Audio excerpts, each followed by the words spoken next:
ఎన్ని ఏళ్ళైనా తీయని జ్ఞాపకమే ఈ మానవ జీవన పయనంలో బాల్యం అద్భుతమే మన బాల్యం అద్భుతమే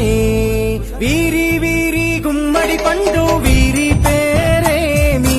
తాగుడు మూతలు దండకోర్ వీరి పేరేమి